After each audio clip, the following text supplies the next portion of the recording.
NIPS की online classes में आपका स्वागत है। आज हम पढ़ने वाले MS एक्सेस की सेकंड यूनिट। सेकंड यूनिट में फर्स्ट क्वेश्चन हम ले रहे हैं सॉर्टिंग इन MS एक्सेस। तो सॉर्टिंग आपको पता है क्या होता है, जैसे आपने MS वर्ड और एक्सेल पहले कर रखा है तो आपको पता होना चाहिए कि सॉर्टिंग MS वर्ड और एक्सेल दोनों में ही होम टैब में ऊपर एक आइकन होता है A to Z, उस पर क्लिक करने से रिकॉर्ड सॉर्ट हो जाते हैं। तो सॉर्ट का मतलब होता है रिकॉर्ड को किसी पर्टिकुलर ऑर्डर में जमाना। जैसे हमने स्टूडेंट के भर्ती होने के क्रम में नाम डाल रखे हैं कि पहले योगेश नाम का स्टूडेंट आया तो हमने योगेश का नाम डाल दिया, फिर अमित आया, सुमित आया, रवि आया। इस तरह से हम नाम डालते हैं कि जिस क्रम में स्टूडेंट ने एडमिशन लिया।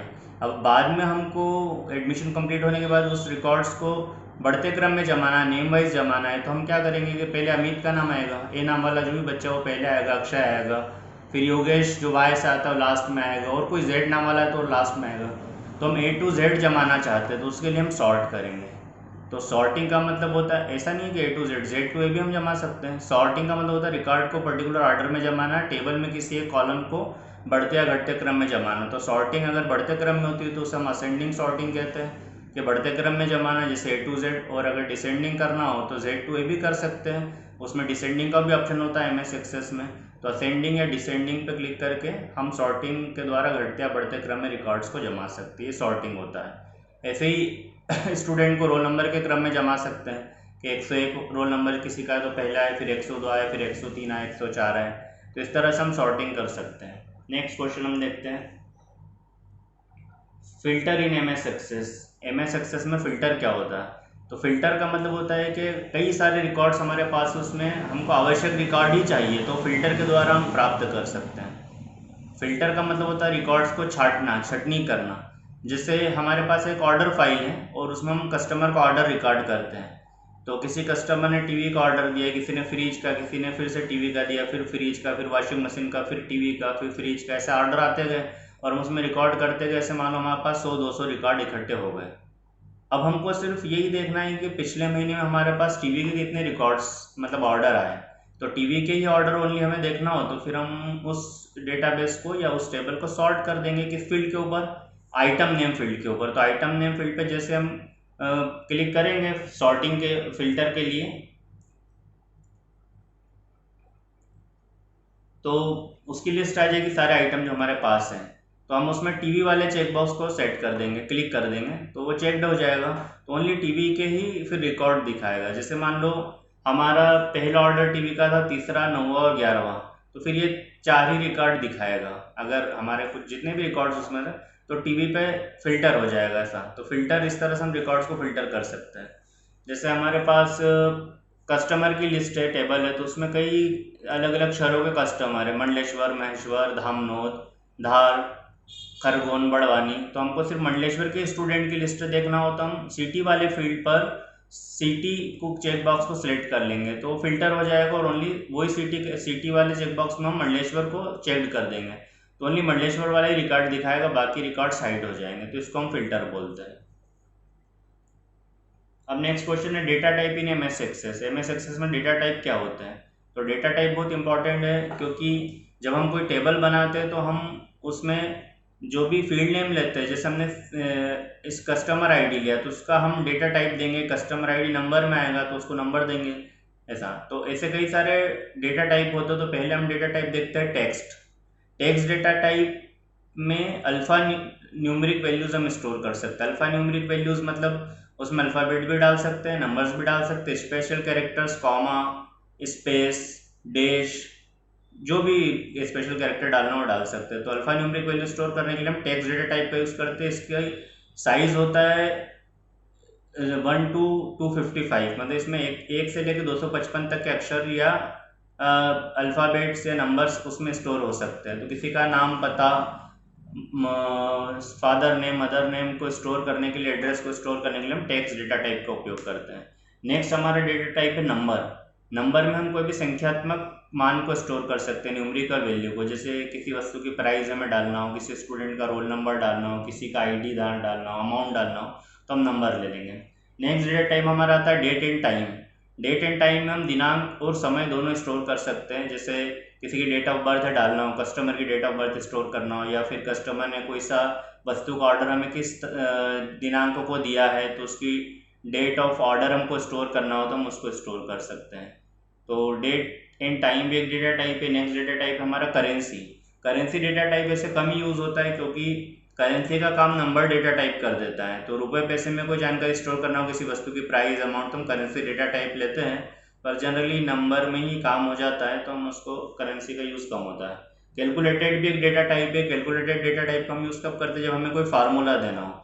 जैसे ऑर्डर वाली टेबल हम बना रहे हैं और उसमें हमको अमाउंट के लिए फार्मूला देना है कि amount equals to price into quantity, तो हम अमाउंट के लिए कैलकुलेटेड फील्ड ले लेंगे। ऐसा किसी के भी नहीं ले सकते। जैसे आप स्टूडेंट का डेटाबेस तैयार कर रहे हो, स्टूडेंट का मार्क्स का टोटल निकालना है तो टोटल क्या होगा कि उसके जितने भी मार्क्स है अलग अलग पेपर उसका सम करना होगा कि टोटल बराबर Hindi plus English plus maths, तो फिर वहाँ पे आप फार्मूला देना चाहते हैं तो कैलकुलेटेड लीजिए टोटल के लिए।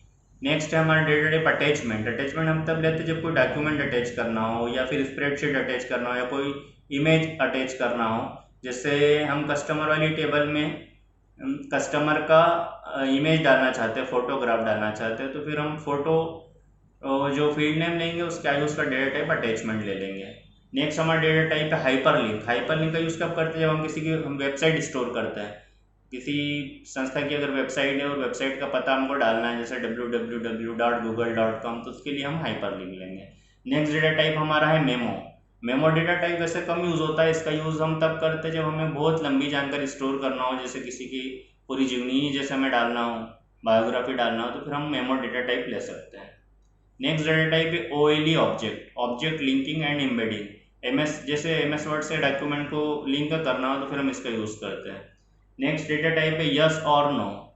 यस या नो जैसे नाम से ही पता चलता है कि हमको कोई ऐसी जानकारी स्टोर करना हो जो केवल यस या नो में आ सकती हो, तो हम उसको यस नो डेटा टाइप लेंगे। जैसे ने किसी स्टूडेंट ने हॉस्टल फैसिलिटी ली है नहीं या नहीं, तो उसका हॉस्टल फील्ड है, उसका डेटा हम यस या नो ले लेंगे। तो उसमें अगर उसने हॉस्टल लिया है तो हम यस डाल देंगे, उसके लिए उसमें टी वैल्यू ट्रू स्टोर होता है और नो के लिए फॉल्स वैल्यू यानी एफ स्टोर होता है।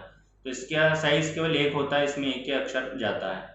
उसके बाद नेक्स्ट डेटा टाइप हमारा auto number. Auto number data type मित्रों हम तब लेंगे जब हमें ऑटोमेटिकली कोई सीक्वेंस बनाना हो, सीरियल नंबर डालना हो। जैसे हम चाहते हैं कि कस्टमर का जो आईडी है वो 1 2 3 4 अपने आप जैसे ही मैं नाम डालूँ तो पहले का 1 दूसरे का 2 आ जाए, तो फिर हम ऑटो नंबर लेंगे। इसके बाद लास्ट डेटा टाइप है लुकअप। लुकअप डेटा टाइप हम तब लेते हैं हमको कोई पहले से किसी टेबल से अटैच करके लिस्ट देना हो या सूची बनाना हो। जैसे हम कोई ऐसा टेबल बना रहे हैं जिसमें हमें कस्टमर की स्टेट भी डालना है कि कौन से राज्य में वो रहता है। तो राज्य तो हमें पता है कि पूरे भारत में कितने राज्य है, स्टेट्स है 30-31 जितने भी राज्य हैं, मध्य प्रदेश उत्तर प्रदेश, तो उनकी सूची बना दी जाए तो जब उसमें डेटाबेस में एंट्री करेगा तो एक लिस्ट आ जाएगी, तो उसमें से अपना राज्य सिलेक्ट कर सकता है। तो लुकअप हम तभी लेंगे जब हमें कोई लिस्ट या सूची बनाना हो। तो ये हमारा नेक्स्ट क्वेश्चन भी हो गया। अब हम जाते हैं नेक्स्ट क्वेश्चन, एडिटिंग ए टेबल।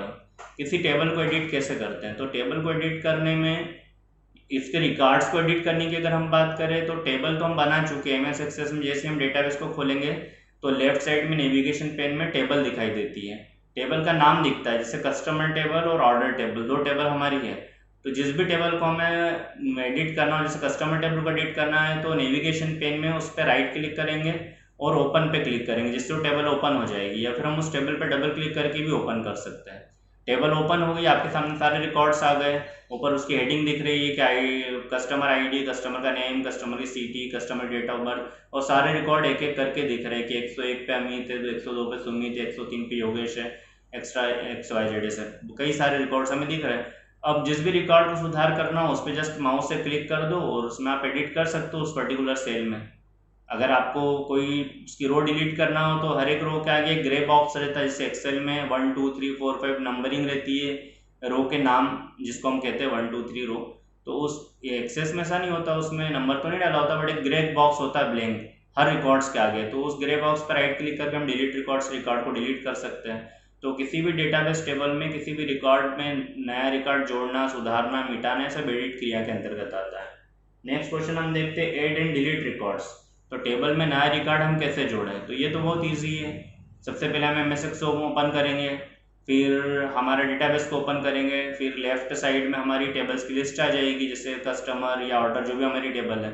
जिस भी टेबल में रिकॉर्ड ऐड करना उस पर डबल क्लिक करिए, सबसे लास्ट वाली रो ब्लैंक रो होती है उसमें आप रिकॉर्ड लिख दीजिए और टेबल टैब पे राइट क्लिक करके उसको सेव कर दीजिए, रिकॉर्ड ऐड हो गया।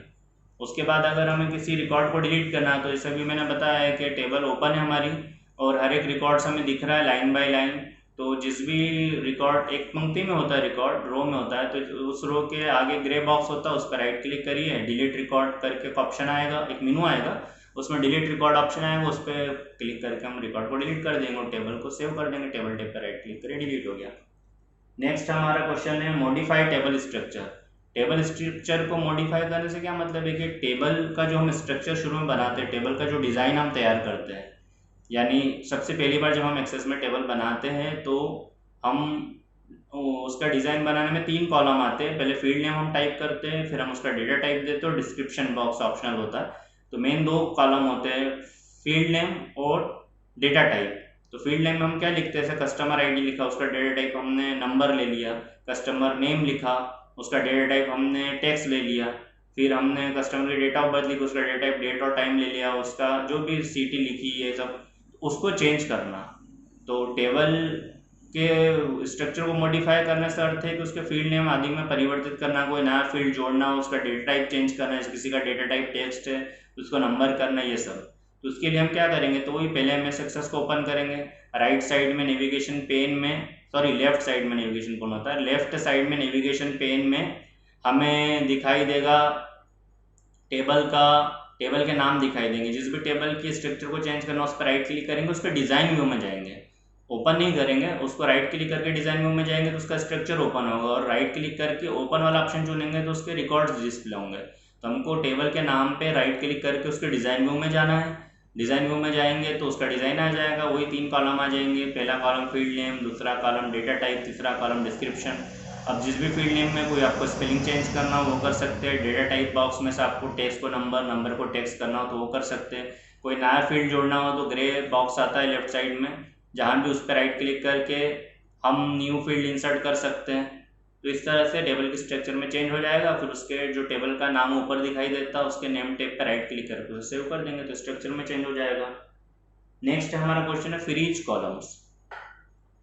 फ्रीज कॉलम्स का मतलब क्या होता है, फ्रीज कॉलम मतलब होता है कि जैसे हमारे कई सारे कॉलम हैं, जैसे पहला कॉलम हमारा कस्टमर आईडी है, दूसरा कॉलम कस्टमर का नेम है, तीसरा कॉलम कस्टमर की डेट ऑफ बर्थ, फिर कस्टमर की सिटी, फिर कस्टमर का एड्रेस, गली मोहल्ला उसका जो भी है, फिर कस्टमर का स्टेट है, कस्टमर का वेबसाइट है, कस्टमर का ईमेल आईडी, कस्टमर का मोबाइल नंबर है। अब हमको कस्टमर के नाम के साथ उसका मोबाइल नंबर देखना है, तो नाम मान लो दूसरा कॉलम है और मोबाइल नंबर मान लो उसका 10वां कॉलम है, तो दूसरे कॉलम और 10वें कॉलम में बहुत डिस्टेंस है, तो बीच कई बार देखने में हम कुछ गलत देख सकते हैं। पहले वाले व्यक्ति के नाम के साथ उसका मोबाइल नंबर देखना तो हो सकता है हम दूसरे का देख लें। तो 2 कॉलम दूर दूर है, अगर वो 2 कॉलम दूर की बजाय बिल्कुल पास में आ जाए तो हम इजीली देख सकते हैं कि हाँ ये इसका नाम, इसका मोबाइल नंबर, ये इसका नाम, इसका मोबाइल नंबर है। तो नाम के साथ मोबाइल नंबर को देखना चाहते हो तो हम नेम वाला कॉलम हमारा दूसरा कॉलम है, पहला कॉलम हमारा कस्टमर आईडी है, तो नेम वाले कॉलम पे हम राइट क्लिक करेंगे और फ्रीज फील्ड्स कर देंगे, उस पर राइट क्लिक करेंगे, टेबल को पहले ओपन करेंगे, उसके सारे रिकॉर्ड्स दिखने लगेंगे, उस ऊपर हेडिंग तो होती ही है, तो कस्टमर नेम के ऊपर हम राइट क्लिक करेंगे माउस से और उसमें फ्रीज फील्ड्स का ऑप्शन आएगा एक मेनू में, तो फ्रीज फील्ड्स पर हम क्लिक करेंगे तो वो कॉलम स्थिर हो जाएगा, फ्रीज हो जाएगा और पहले नंबर पे आ जाएगा, और जो पहला कॉलम दूसरा मतलब वो पहले नंबर पे आ जाएगा और पहला कॉलम दूसरा बन जाएगा। अब हम स्क्रॉल बार्स को सरकाएंगे, कॉलम्स को स्क्रॉल करेंगे, जब तक स्क्रॉल करेंगे जब तक कि कस्टमर नेम के पास में मोबाइल वाला कॉलम नहीं आ जाता। अब हमको सिर्फ स्क्रीन पर 2 ही कॉलम दिखेंगे अगर हमारे 10 ही कॉलम है और 10वां कॉलम मोबाइल नंबर है। तो पहला कॉलम हमारा क्या था, कस्टमर का नेम, उसके पास में मोबाइल नंबर आ चुका है, अब आप दोनों को साथ में देख सकते हैं। तो फ्रीज कॉलम्स का मतलब यही है कि जस्ट किसी भी कॉलम के साथ अगर आपको दूसरा कॉलम देखना चाहते हैं, किसी कॉलम को स्थिर करना, उसको फ्रीज करना कहलाता है। तो इसकी प्रक्रिया मैंने आपको बताई कि उस कॉलम पर राइट क्लिक करेंगे और फ्रीज कॉलम्स पर क्लिक कर देंगे, तो फ्रीज होकर पहले नंबर पर आ जाएगा और बाकी फिर कॉलम को जिसको भी हम उसके पास में लाके देखना चाहते हैं स्क्रॉल करके ले आएंगे तो उसके पास में आ जाएगा। अब वापस से अनफ्रीज करना हो तो उसी कॉलम पर राइट क्लिक करो और अनफ्रीज फील्ड्स ऑप्शन आएगा तो अनफ्रीज हो जाएगा। नेक्स्ट हमारा क्वेश्चन है एमएस एक्सेस में फील्ड प्रॉपर्टीज को समझाइए, डिफॉल्ट वैल्यू और फॉर्मेट क्या है। तो फील्ड प्रॉपर्टी क्या होती है, जैसे हम जब डेटाबेस को डिज़ाइन करते हैं तो जैसे हमने नेम लिखा, कस्टमर का नेम। अब नेम तो बहुत सारे हम डालेंगे, अभी हम डिज़ाइन कर रहे हैं कस्टमर का नेम। तो नेम का हम डेटा टाइप शॉर्ट टेक्स्ट ले लेते हैं MS Access 2013 में। अब नेम तो हमने ले लिया, अब उसके नीचे नीचे एक पेन होता है, उसमें बहुत सारे फील्ड्स प्रॉपर्टी होती है। जैसे पहली फील्ड प्रॉपर्टी फील्ड साइज। तो फील्ड साइज में हम ये तय कर सकते हैं नाम आपको कितने अक्षरों का रखना है। जैसे आपने फील्ड साइज उसका नेम का दे दिया कि 20, तो 20 अक्षर तक का आप नाम लिख सकते हैं। किसी का नाम है अजय, तो अजय में तो ओनली 4 कैरेक्टर्स है, A और Y, तो बाकी खाली रह जाएगा। तो आप किसी का नाम बहुत लंबा है तो वो 15-17 कैरेक्टर्स की जगह लेगा, बाकी कैरेक्टर्स खाली बचेंगे। तो हम उसका एक साइज़ तय कर सकते हैं कि मुझे जैसे मोबाइल नंबर है, अगर हमने उसको टेक्स्ट लिया तो उसका फील्ड साइज़ आप 10 कर दीजिए, तो 10 अंक का मोबाइल नंबर उसमें डल जाएगा, है ना। अगर आप 9 अंक का डालेंगे तो वो एक अक्षर छूट जाएगा, तो इसलिए 10 हम उसका ले सकते हैं सर। तो फील्ड का साइज़ मतलब उसमें कितने कैरेक्टर्स जाएंगे। नेक्स्ट हमारा कैप्शन। कैप्शन एक डेटा टाइप है, ये प्रदर्शित करता है फॉर्म या रिपोर्ट पे यूज़ होता है। तो फॉर्म या रिपोर्ट पे कोई नाम कैसे दिखाना हो कैप्शन में हम दे सकते हैं। नेक्स्ट हमारा डेटा टाइप है फॉर्मेट। फॉर्मेट का मतलब होता है कि जैसे टेक्स्ट फॉर्मेट, टेक्स्ट फॉर्मेट नहीं, जैसे नंबर का फॉर्मेट होता है कि डेसिमल में होता है नंबर, करेंसी में हो सकता है, सामान्य नंबर हो सकता है, तो हम ये ले सकते हैं। ऐसे ही डेट के 2 फॉर्मेट होते हैं, short date and long date. तो शॉर्ट डेट में जैसे हमको आज की तारीख लिखना है तो हमने लिखा 13 मई 2020 आज, तो 13-05-2020, ये शॉर्ट फॉर्मेट होगा। लॉन्ग फॉर्मेट में क्या आएगा कि 13 मई 13 मई और 2020, ये लॉन्ग फॉर्मेट हो गया। तो हम इस तरह फॉर्मेट बदल सकते हैं। डिफ़ॉल्ट वैल्यू प्रॉपर्टी होती है। डिफ़ॉल्ट वैल्यू प्रॉपर्टी का मतलब होता है कि जैसे आप एक वैल्यू सेट कर सकते हैं। जैसे आपने किसी बैंक की फ़ाइल बना रखी है, बैंक के कस्टमर की, तो बैंक के खाता धारक की फ़ाइल है। अब उसमें आपको उसके अमाउंट फील्ड में एक, जैसे बैंक में खाता खुलवाने के लिए मान लो मिनिमम अमाउंट होना चाहिए 100 रुपीज़, तो हमने बैलेंस फील्ड में डिफ़ॉल्ट वैल्यू में 100 लिख दिया पहले से ही।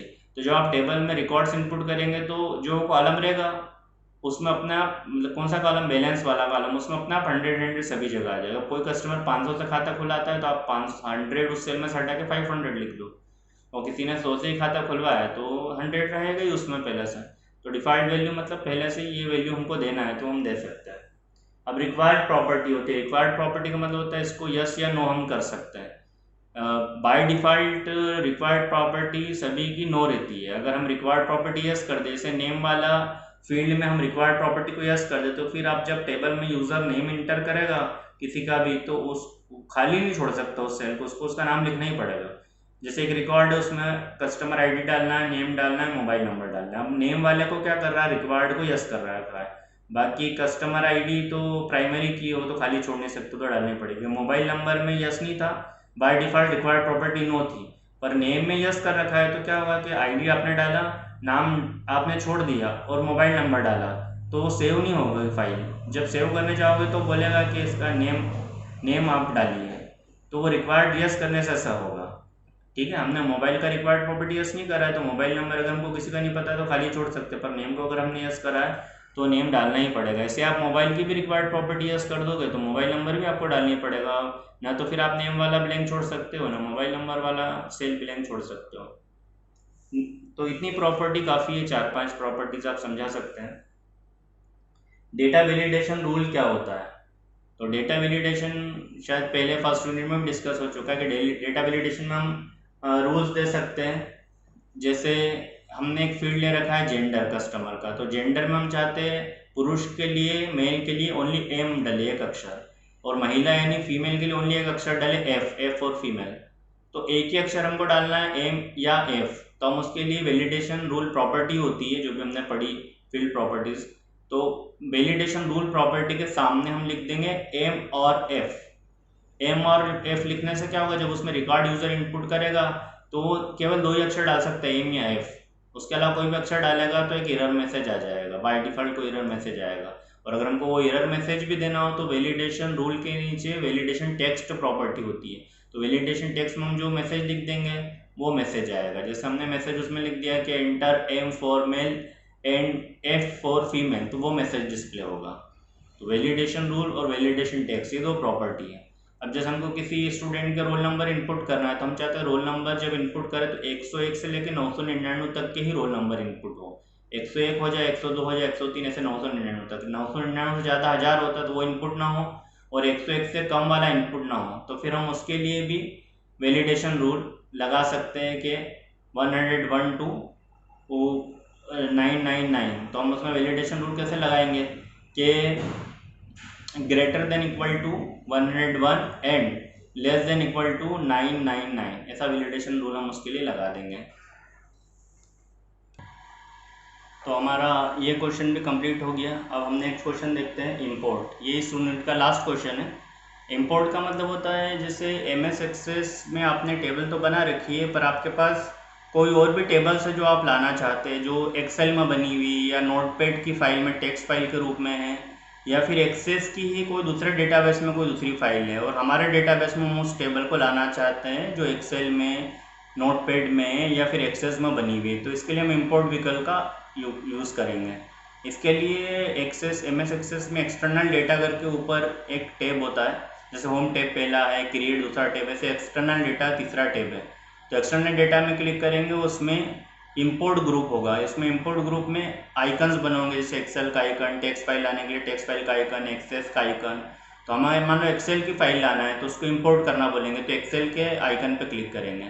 अब एक विंडो खुलेगी इंपोर्ट वाली, उसमें हमको ब्राउज से फाइल को सर्च करना पड़ेगा। जैसे माई डॉक्यूमेंट में फाइल है तो बाय डिफ़ॉल्ट माई डॉक्यूमेंट वाला फाइल पाथ सेट होता है, तो ब्राउज बटन पे क्लिक करके हम उस फाइल तक पहुंच जाएंगे जो हमने पहले एक्सेल में बना रखी है जिसमें रिकॉर्ड्स है। तो उस एक्सेल फाइल का चयन करेंगे। जैसे आप एक्सेल फाइल का चयन करके नेक्स्ट करेंगे इंपोर्ट विजार्ड में, तो वो पूछेगा आपसे, शीट की लिस्ट आ जाएगी, शीट 1, शीट 2, शीट 3। अब आपकी तीनों शीट में फाइल है, मान लो तीनों शीट में रिकॉर्ड है, आपको उस शीट का प्रीव्यू भी दिखेगा शीट 1 पे क्लिक करने पर, शीट 2 पे क्लिक करने। तो आपको कौन सी शीट से डेटा चाहिए उस शीट का चयन करेंगे। आप आगे बढ़ेंगे तो सारे फील्ड नेम कॉलम्स बताएगा, तो कॉलम्स में फर्स्ट रो को हम हेडिंग पे क्रिएट कर देंगे। उससे चेक बॉक्स पे क्लिक करेंगे, फर्स्ट रो को मुझे हेडिंग बनाना है, फिर नेक्स्ट पे क्लिक करेंगे। फिर हर एक फील्ड पर आप क्लिक करते जाइए माउस से, तो उसका डेटा टाइप भी बताता जाएगा। बाय डिफॉल्ट सारे डेटा टाइप ले लेता है, अगर आप वही रखना चाहते हैं ठीक है। फिर नेक्स्ट बटन पे क्लिक करेंगे, इंपोर्ट विजार्ड चल रहा है हमारा।